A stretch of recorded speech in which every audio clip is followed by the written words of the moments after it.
அனைவருக்கும் வணக்கம். இப்போ நம்ம ஒரு கீரை வச்சு ஒரு குழம்பு பண்ண போகிறோம். இந்த கீரை பேரை வேலைக்கீரைன்னு சொல்லுவாங்க. இது எல்லா இடத்துலையும் கிடைக்கும். இப்போ நான் எல்லார் வீட்டு கொல்லையிலையும் இருக்கும், கிராமத்துலலாம் இங்கேயும் இருக்குது. இது நான் கேரளாவில் இங்கே நிறையா இருக்குது இந்த கீரை. இதை பார்த்ததுமே எனக்கு உங்களுக்கு வீடியோ போட்டு சொல்லணும்னு எனக்கு ஆசை வந்துடுச்சு. ஆனால் இதுக்கு பேர் வேலைக்கீரை. இப்படி இருக்கும், புளிச்சக்கீரை மாதிரியே இருக்கும், ஆனால் குட்டி சின்னதாக இருக்கும் கீரை. எதில் புளிச்சக்கீரை மாதிரியே இருக்கும், இது மாதிரி இருக்கும். இதை நல்லா பறித்து அலசி வச்சுருக்கேன். 3-4 வாட்டி நல்லா அலசிட்டு வச்சுருக்கேன். இதை வச்சு தான் இப்போ குழம்பு பண்ண போகிறேன். இந்த பாருங்கள், இந்த கீரையிலே 2 வகை இருக்கும். ஒரு கீரையில் நல்லா வயலட் கலரில் பூ பூத்துருக்கும். இந்த மாதிரி கீரை எடுக்கக்கூடாது. இந்த மாதிரி மஞ்சள் கலரில் பூத்துருக்கும். இது பாருங்கள், மஞ்சள் கலரில் பூத்துருக்கு பாருங்கள். இது மாதிரி மஞ்சள் கலரில் பூத்திருக்க இலை, இந்த மாதிரி இலை இருக்கும். இதை தான் நம்ம சமையலுக்கு சேர்த்துக்கணும். இந்த இது தப்பி தவறி கூட சமையலுக்கு சேர்த்துக்காதீங்க. ஆனால் எங்கள் அம்மா எங்கள் பாட்டிலாம் இதை சேர்க்க மாட்டாங்க வீட்டில். எங்கள் வீட்டில் நிறைய இந்த கீரை இருக்கும், வளர்ப்போம் நாங்கள் கொல்லையிலேயே. அதனால் இந்த மஞ்சக்கீரை மட்டும்தான் சமையலுக்கு சேர்த்துக்கணும். மஞ்சள் பூ பூக்கிற கீரை மட்டும்தான். இதுக்கு பேர் வேலைக்கீரை.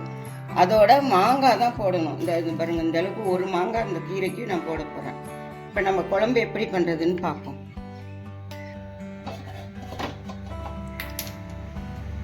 காஞ்சிச்சு. இது பாருங்க, நான் விளக்கெண்ணெய் தான் இதில் சேர்க்குறேன். விளக்கெண்ணையும் கொஞ்சோண்டு நல்லெண்ணெய் ரெண்டும் மிக்ஸ் பண்ணிக்கலாம் நம்ம.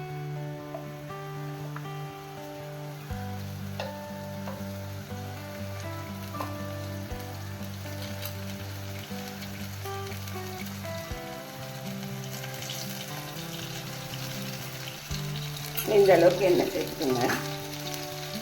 எண்ணெய் காயட்டும். காஞ்சிச்சு.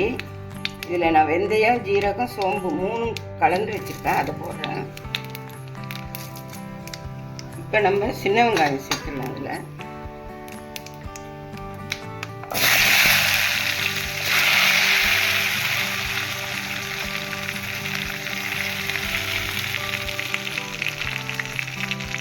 அதில் இந்த அளவுக்கு பூண்டு, இந்த மாதிரி பூண்டு 2 பூண்டு பல்லு இதில் உரிச்சு வச்சுருக்கேன். அதையும் இதில் சேர்த்துடலாம்.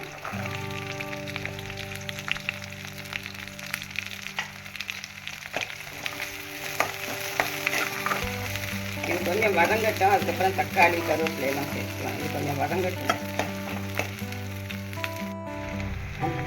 இதில் கொஞ்சம் கருவேப்பிலை போட்டுக்கலாம். போட்டுக்கிட்டு இந்த தக்காளி, ஒரு தக்காளி அரிஞ்சு வச்சுருக்கேன். ஒரு தக்காளி போட்டேன். ஒரு தக்காளி போட்டால் போதும். இந்த கீரைக்கு ஒரு தக்காளி போட்டால் போதும். இப்போ இதை நாங்கள் 4 பேருக்கு தான் இந்த குழம்பு வைக்கிறேன். 4 பேருக்கு இந்த அளவுக்கு வெங்காயம், இந்த அளவுக்கு பூண்டு, ஒரு தக்காளி எல்லாம் போட்டு நல்லா வதக்கிட்டு இந்த குழம்புக்கு தேவையான உப்பு போட்டு இதுலேயே கொஞ்சம் மஞ்சள்தூள் போட்டுக்கலாம். குழம்பு மிளகாத்தூள் 2 ஸ்பூன் போடுறேன். காரம் பத்தலைன்னா சேர்த்துக்கலாம். இதில் மல்லித்தூள் 1 ஸ்பூன் சேர்த்துக்கோங்க. இது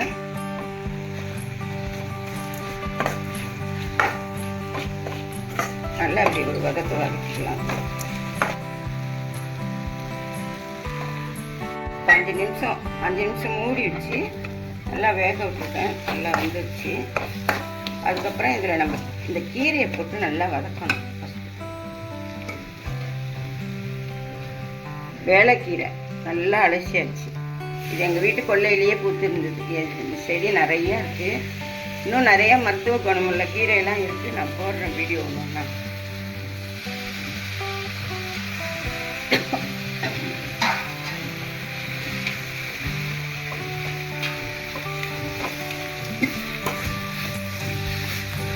இது உங்கள் வீட்டில் மாங்காய் வத்தல் இருந்தால் கூட இதில் எங்கள் அம்மா இல்லை வத்தல் போட்டு தான் குழம்பு வைப்பாங்க. எங்கள் வீட்டில் வத்தல் கிடையாது. அதனால் மாங்காய் சேர்க்குறேன். இதில் வேறு எந்த காயும் அவங்க போட்டு செஞ்சதில்லை. அதனால் நானும் அதே மாதிரி செய்கிறேன். அவங்க வேற இதில் நம்ம புளி சேர்த்துடலாம். இந்த அளவுக்கு வதங்கினா போதும். ஒரு நிமிஷம் வதங்கினா போதும். ரொம்ப வதங்கணும்.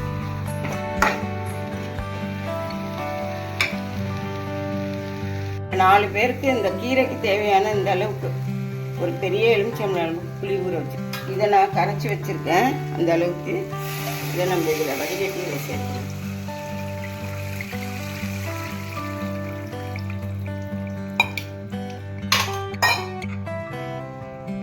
இதில் கீரையில் ரொம்ப மருத்துவ குணம்னு நிறையா இருக்குது. நமக்கு உடம்பு வலி யாருக்கு ஜாஸ்தி இருக்கோ அவங்கெல்லாம் இந்த கீரையை அடிக்கடி குழம்பு பண்ணி சாப்பிட்டா கீரை நிறையா சாப்பிடலாம், அவ்வளோ நல்லது. இதுக்கப்புறம் மாங்காய் சேர்த்துட்டு குழம்பு இறக்கிடலாம். பாருங்க நல்லா கொதிச்சிருச்சு. இந்த அளவுக்கு கொதிச்சா போகிறோம்.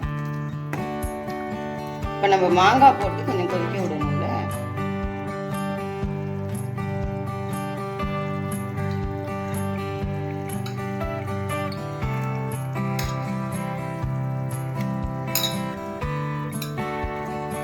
கொட்டை இதில் போடலாம். மாங்காய் கொட்டை போட்டு குழம்பு வைக்கிறது அவ்வளோ நல்லது. மாங்காய் வேகத்துக்கு ஒரு 5 நிமிஷம் ஆகட்டும். அதுக்கப்புறம் நான் குழம்பை இறக்கும் போது உங்களுக்கு காட்டும்.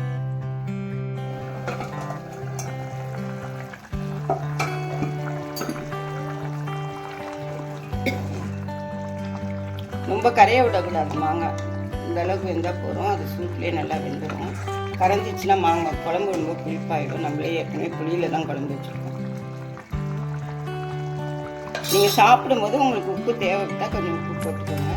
இதில் இறக்கும்போது நல்லா ஒரு ஸ்பூன் நெய் விட்டுருங்க. நெய் இருந்தால் விடுங்க, அப்படி இல்லைன்னா நல்லெண்ணெயே விட்டுக்கலாம்.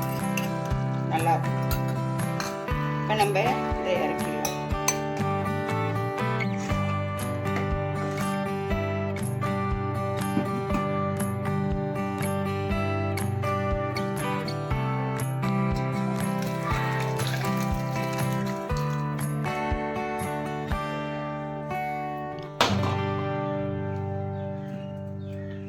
பாருங்க கீரை எப்படி நல்லா வெந்திருக்கு பாருங்க.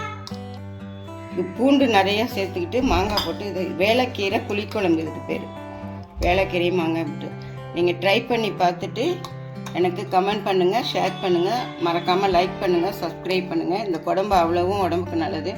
உங்களால் முடிஞ்ச அளவுக்கு பூண்டு நிறையாவே உரிச்சு போட்டுக்கோங்க. சின்ன வெங்காயம் சேர்த்து செஞ்சீங்கன்னா சூப்பராக இருக்கும் உங்கள் குழம்பு.